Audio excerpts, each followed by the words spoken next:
Hey skiers, it's Bob with SkiEssentials.com. Welcome to our 2025 ski test. Got a Volkl Mantra 102 for you today. This ski gets a new top sheet for this year, but returns structurally unchanged.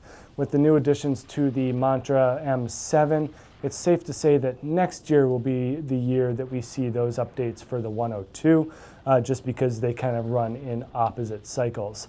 But same burly construction in this 102 for 2025.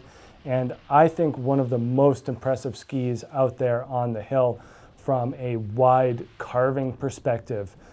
Sure, at 102 you can kind of say, yeah, it's wide enough to be considered a free ride ski, but it's just so darn good at carving turns on trails, especially at higher speeds. Just the smoothness, power, and stability of this 102 are on another level from most other skis out there today, and it's pretty impressive because there's a lot of sturdy skis out there, but this 102 just has a different feel to it.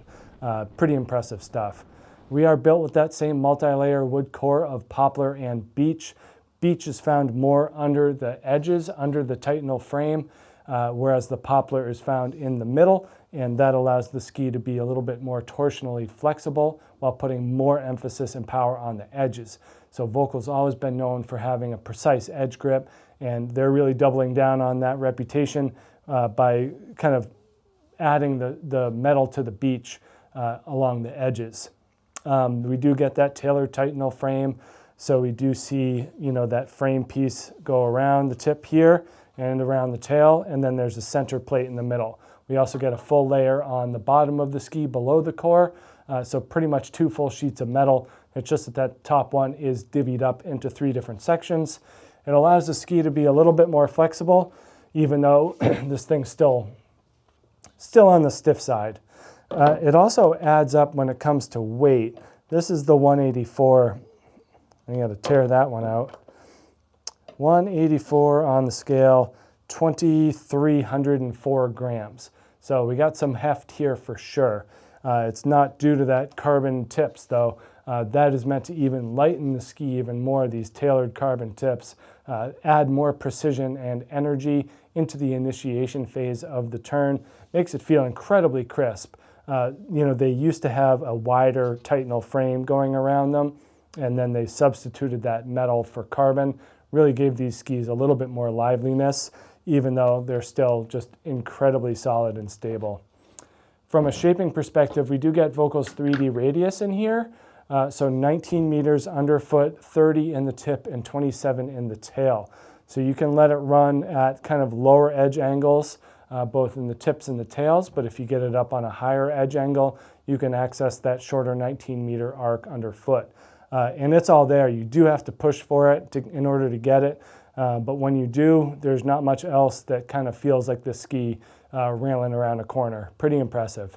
Not much camber under here. That kind of allows that 3D radius to come to life because you're not pushing against any camber. So you can kind of feather the edges of the ski in order to create different turn shapes and styles. It really puts more emphasis on the skier and what they're able to get out of it, basically because of the flatter profile of this Mantra 102.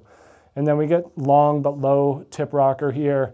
Not a whole lot of splay. It's pretty interesting that now it's the Mantra series of skis, 88 through 108, and they all kind of feature the same rocker profile and taper shape. There's not a whole lot of variation between the widths, whereas some other brands, the wider skis in a line will have more rocker, more taper, but these are all very similar, low and minimal, and pretty flat overall. And that just allows you to access different turn shapes and styles. This is the 184, and I did ski this this past year and probably had like the best 10 turns of my life, but I'm not sure I could make it much longer than that. I feel like the 177, even though that seems small for someone my size at 6'2", is just a better choice for kind of daily skiing if you want that type of stability and power and you're caught in between sizes. I think it's certainly acceptable to size down, especially if you're looking to kind of grasp that turning potential. No love lost for this 184. It is just an absolute freight train, but you got to kind of be honest with yourself and what you're looking to get out of the sport. And there's just not that many opportunities for me to use this ski in the 184 to its top potential. So that's kind of why I gravitate towards the shorter size, and I feel like I'm able to be on that 177 and harness that power, but not feel like I'm burdened by it.